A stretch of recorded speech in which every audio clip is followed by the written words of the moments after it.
Hi there, this is again another books video, and maybe you've noticed from the title, but since it's supposed to be books 21, I've decided to change it in books season 2 episode 1, which is sort of ridiculous, but the truth is that the formula of these videos from now on is going to be slightly different. Like, I'm going to try and talk about, let's say, 5 to 10 books tops, and then try and keep them shorter and maybe slightly more vital so that you don't get bored to death in videos that can reach 45 minutes in length.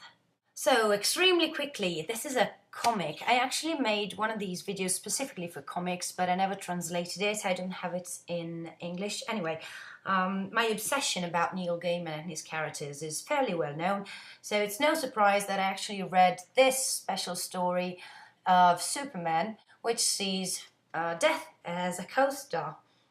I know nothing about the normal flow of stories when Superman is involved because I'm not a regular reader of his stories. I actually enjoyed the drawing, especially because you get death with a nice little lace umbrella, which is always nice. Where is it? Obviously, it has nothing to do with Buffalo's drawings, but still, it's nice.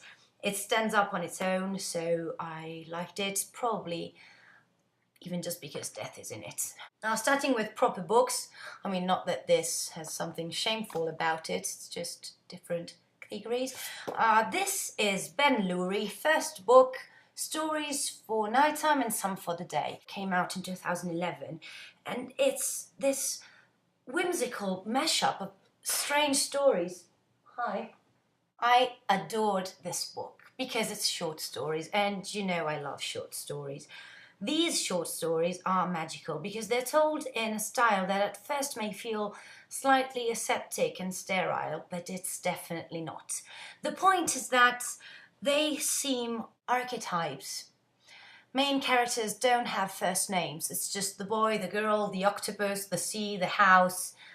Even just by this, you should be dying in anticipation to see which stories could bring these characters together. The division of the stories in those for nighttime and those for daytime actually works. Some of them truly clench your throat in anxiety.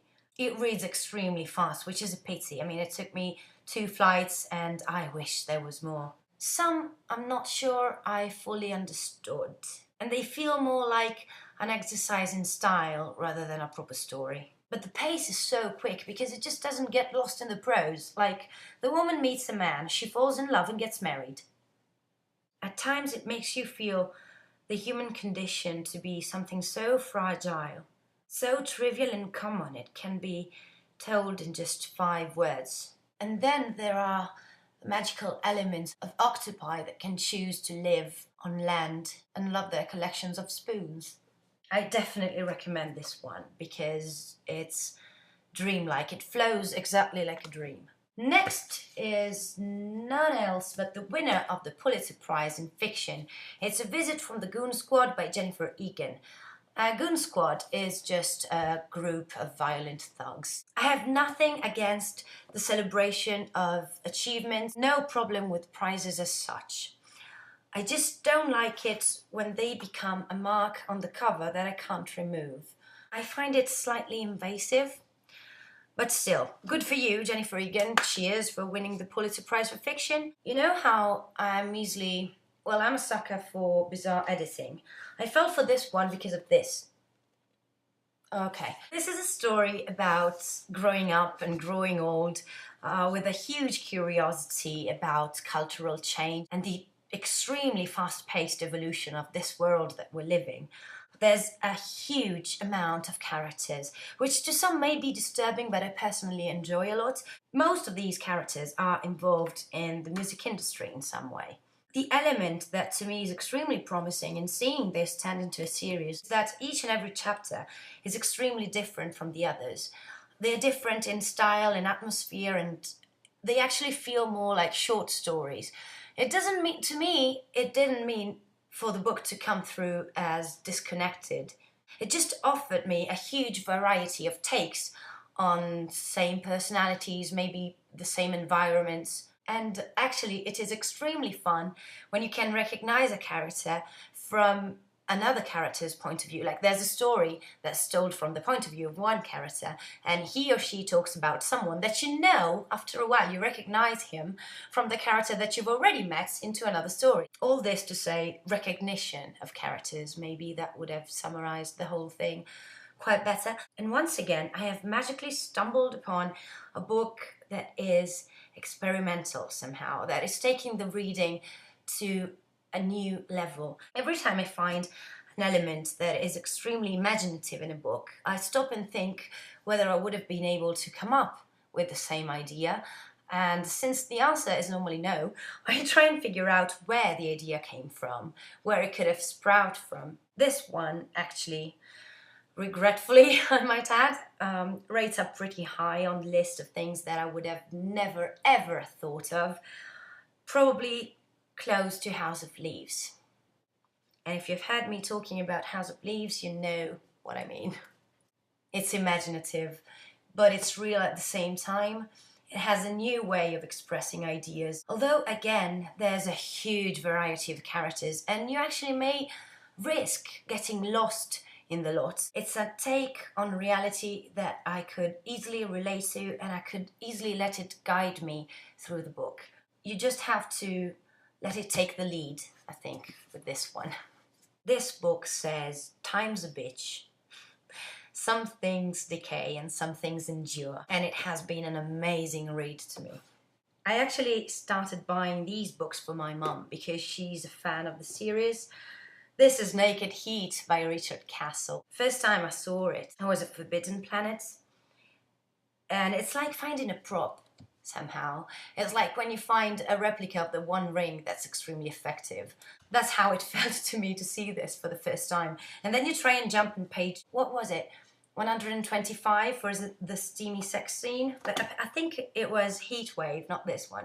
Anyway, the thing that I like the most about the books from Richard Castle is the metatextual references. Like, you have to keep in mind Richard Castle is taking inspiration from his muse and the people that he actually meets while helping his muse solve crimes. So you cross-reference the series and the books, and it's just hilarious. Come on. I really enjoy them. Like, they're very honest, witty and clever mystery stories. I really, really like them. I think I like this one better than Heatwave. But it may be because it's the last.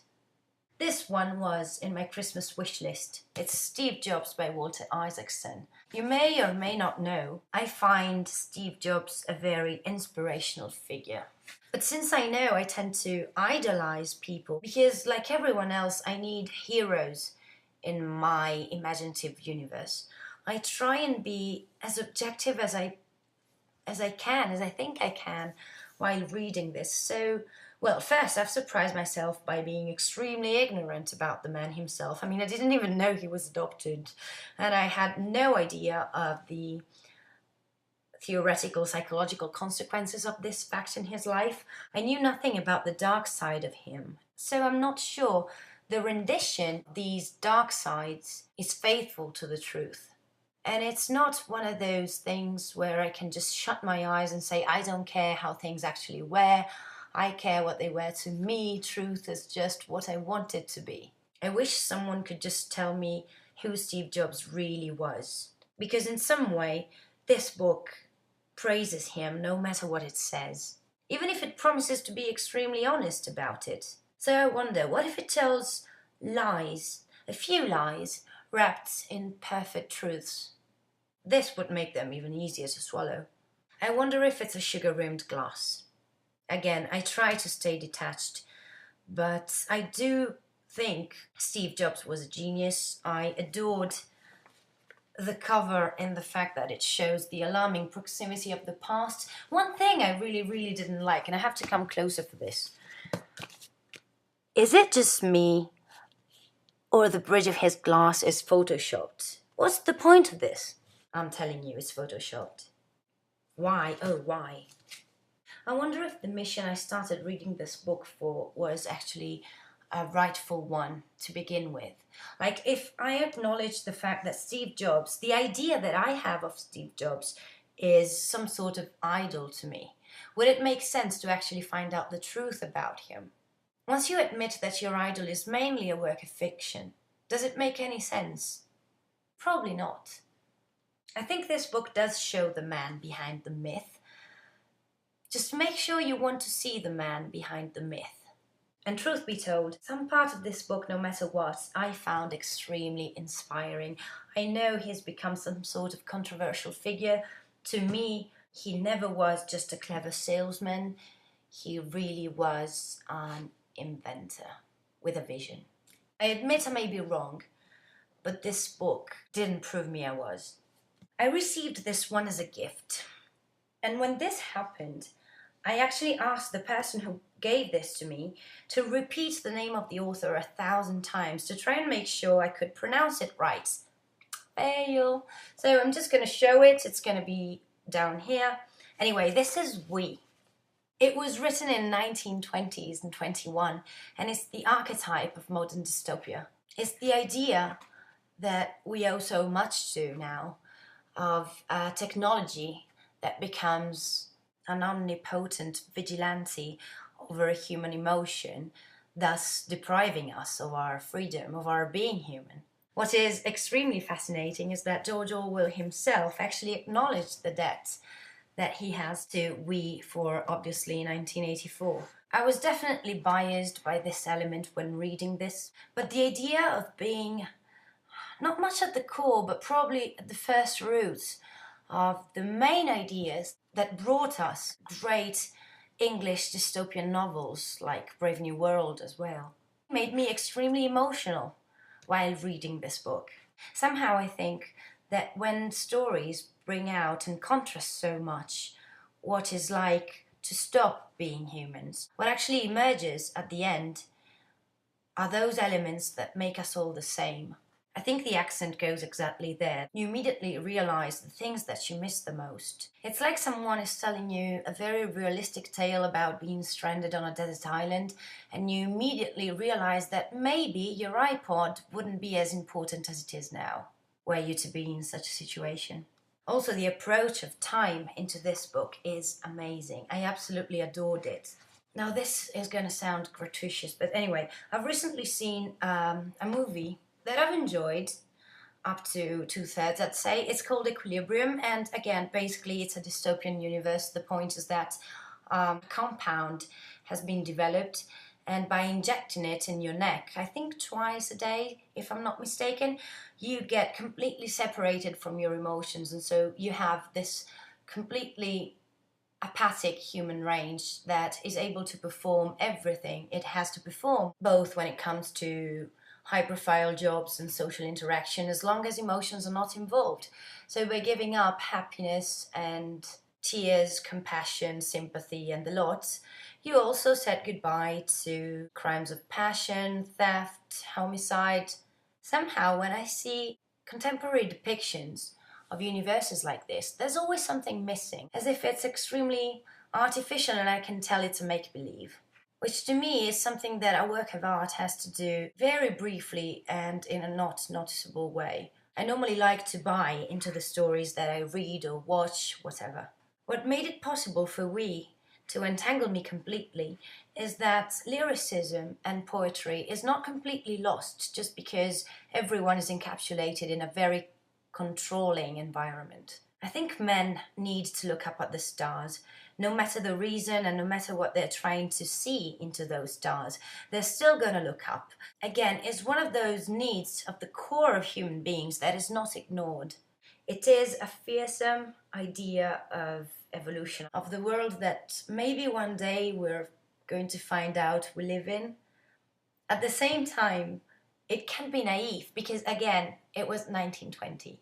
I think a book like this, by telling you the story of characters that surrender their individual selves to a higher power, actually tells you how important it is to understand and cherish the fact that each and every one of us is a single human being. Each and every one of us is different, but at the same time, there are elements of our nature that we share, and we're always going to share them no matter what. Paying the debt to 1984 in a slightly different way is IQ84. This too was in my Christmas wish list. These are the whole 3 parts of it. First 2 I think came out in 2010 and the last year. Well, apparently there's a 4th part coming on. I finished this yesterday and probably it's too soon to talk about this book. Still, first impression since turning the last page, I found this tale fascinating. It's set in the 80s, and this is probably why it has this melancholy feel to me. I'm under the impression that I can picture this time set perfectly. Probably it's not true because, I mean, Japan in the 80s, I've never seen it, if not in cartoons when I was a child. But still, it resonates in me, and I have to undergo no major effort to picture it in my mind. I can relate with the characters, both age-wise and to some extent, not talking about the main lady, when it comes to ambitions in life. I think there is one thing that cuts Murakami away, from everyone else. It's the fact that, again, this is, as usual, my personal opinion, his dialogues to me feel extremely real. I can easily imagine eavesdropping on someone talking like that. I don't know if you ever stop and think about the voices that your characters may have. Since I tend to read out loud quite often, I tend to imagine the tone of voice that my characters, well, their characters, could have. This is ridiculous. I've opened the book at random at page 649. Just trust me, I opened it at random. And it says, "You have a nice voice too. It's deep and full of emotion. Very nice for reading aloud." Also, once again, there's sort of a multi-dimensional mess. And I'm not going to talk extensively about this because I don't want to spoil anything. But as usual, I fell completely in love with the way he has of introducing supernatural elements into stories that are so blatantly obvious and drenched in daily routine. I don't think that the hype about this book was out of proportion. I would read his scribbles on the math textbook, I know, but I think this is a major work. I think this book is full of extremely precious levels, messages about what our society is about, and at the same time is magical and entertaining, and it bleeds into your real life. So to sum it all up, yes, it is a long story, but I think you're gonna love every single word of it. I'm so not used to being done so quickly. Anyway, I hope you like this sort of new format. Since I'm doing it, it's clear that I personally find it a good idea. Let me know what you think about this, and I'll talk to you really, really soon. Bye.